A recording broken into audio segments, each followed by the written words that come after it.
he can speak paleo, conservative paleo libertarian here to your audience with a Christian message of hope with cannabis and bring some money to your show. If Well, you're out there listening, help Clay and send him a little money.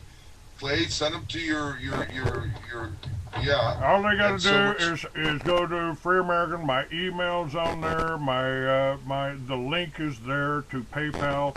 You can send anything to Clay what at about free. $10 a month for Clay? You know, send him $10 to keep him on the air. Order some And he's books. been I mean, doing we've this got. forever for Jack Hare and cannabis. Now Ryan, you're new to this, and boy, but you're strong, and you're like our son's age, like Trevor and my sons Brandon and Eric, and you know they're young smokers, but they're getting into God, and they're still, even though their father is a kooky guy with the religion of cannabis for many years, they have to figure it out for themselves. You figure it out for yourself.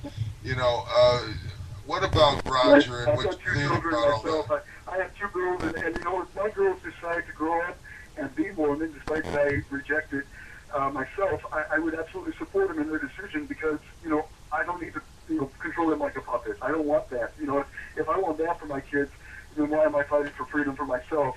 You know, my whole inspiration is my kids. If I thought my kids were going to grow up in a tyrannical world like Nazi Germany, like where we're headed, then, you know, I wouldn't, you know, hesitate to drop everything and do this, which I've done, and it's at a great expense to myself. I mean, I'm a professional. My wife is a professional. We have, you know, high-end customers for our businesses, and we do pretty well in life.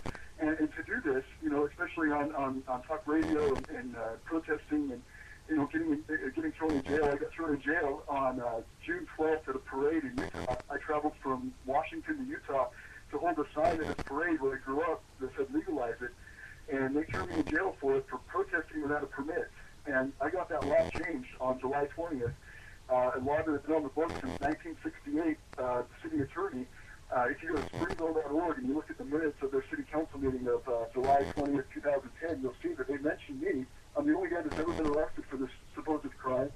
And they mentioned me and they said, you know, these permits take 30 days to get, and, you know, they need the approval of the city council, and all this stuff is unconstitutional. And that's what John Penrod of the Springville City offices, you know, he's a city attorney at Springville City offices, and that's what he said before the city council, and we got that changed. So, you know, I'm inspired to know that if one guy, and I didn't have a team behind me, it was just me and my wife, but if one guy can go in and change laws radically, little laws, whether they're big thing, but little laws, I think that, you know, a group of us, you know, organized and diverse and caring and united, can do that very effectively as a group, as opposed to just one person. But, you know, it can happen, and it happens all the time. It's just we need to be united, and we need to hit it strong. We need to not, you know, worry about ourselves so much and how our future is going to be negatively affected by us speaking out, because all these taboo subjects can really, you know, cause us a problem. I mean, it's obvious. Nobody's unaware of that. Everybody can feel the pressure. The people that are put just you know, first of all, what is your relationship with this committee that you're talking about, or this movement that you're talking about? What's your relationship with that? Which movement is that?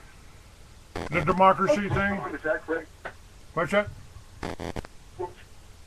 Which movement are you talking about? The Democratic movement that you mentioned.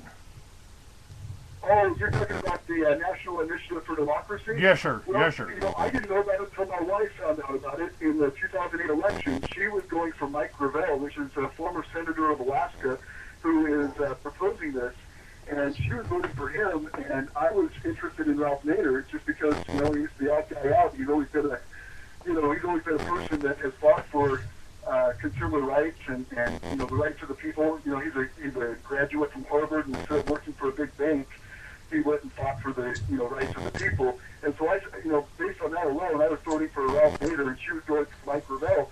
And when we started supporting the National Initiative for Democracy together, shortly after that, about 6 months later, Ralph Nader jumped on the bandwagon as well. And so they're both kind of backing this National Initiative for Democracy. For me, it's not that I'm affiliated in any way, shape, or form. I actually had never spoken to either one of the guys or any of the organizers, but I've been advertising it on my website ever since I found out about it. I think it's absolutely awesome, and that's all it is to me. Okay. That's good.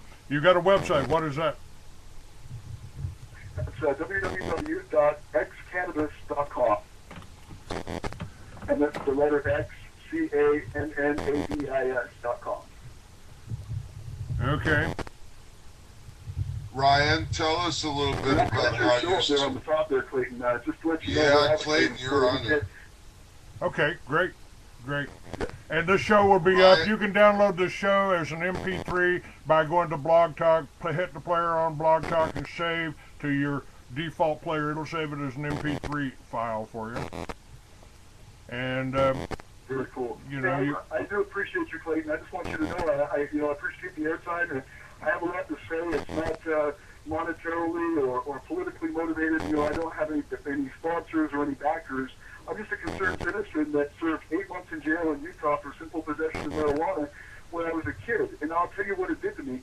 You know, this is what broke my heart and made my life absolutely difficult for 10 years, is I went to jail for 8 months. At 19 years old, I had no skills, I had no training, I had nothing.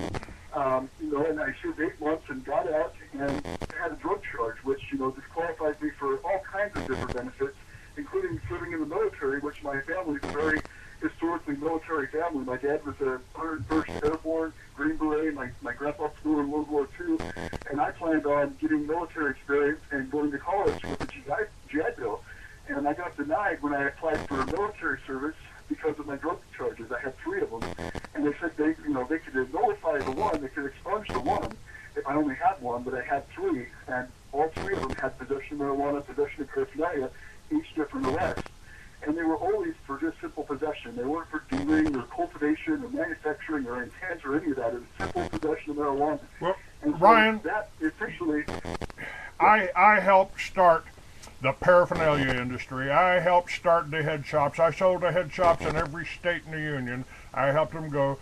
My first salesman went to and started graphics, and I helped.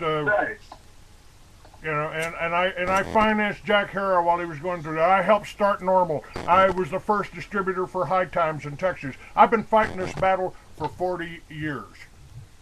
And we have made some progress here. You know, we've got governors. My friend Governor Gary Johnson of New Mexico has gotten involved in the legalization and spoken out for the legalization. We had it on the ballot in California. So we have made progress, and we do need people like you. But let's not forget about us old folks over here. I need donations. I need advertisers. You know, that inspires me to know that people are out there from the generation that started this in the 60s. And quite honestly, we wouldn't be anywhere without you guys. I mean, that's how I feel. And there's, you know, nothing but love. We, you know, as far as my personal feelings about, you know, moving forward, is we need everybody. And without everybody, we're not going to get anything passed. But without your guys' fire and without the catalyst you guys brought to the table in the 60s, we wouldn't be doing this. So, Clayton, don't have any, you know, suspicion that I don't respect you or the movement that happened back then, because that's absolutely, you know, what started it. Never suspected that at all, Ryan. You're on my show. I trust Ray. You know, he's doing the work. I trust Roger. You know, Roger and my son, and Ray. Ray, you've met my son too, haven't you? Yes, and Trevor is in Colorado, which is a state, you know, like Reverend Ryan is in Washington. Reverend Ryan, let's get back to your blog and talking about Roger there, and then the Normal little thing we had at Normal. Talk about that to the audience and how I met you on the blogging at Normal. Well, sure, yeah. You know, I've fought with this issue on Normal, on the stash for the last 8 months when it started getting brought up. Radical Russ Belville mentioned it before he got arrested and was talking about the Church of Lighter Wallets was the name of the post. And I took absolute reservation there to say my piece, and I told him everything that was on my mind, which I believe, you know, he's talking about how these sanctuary kits are being sold, which they're not. They're being given for donation, but they're not being sold. And I explained to him that, you know, I had taken Roger Christl's information off of his website and went to the Universal Life Church at UAL.net and got my ordination, without seeing Roger at times. You know, it's not that Roger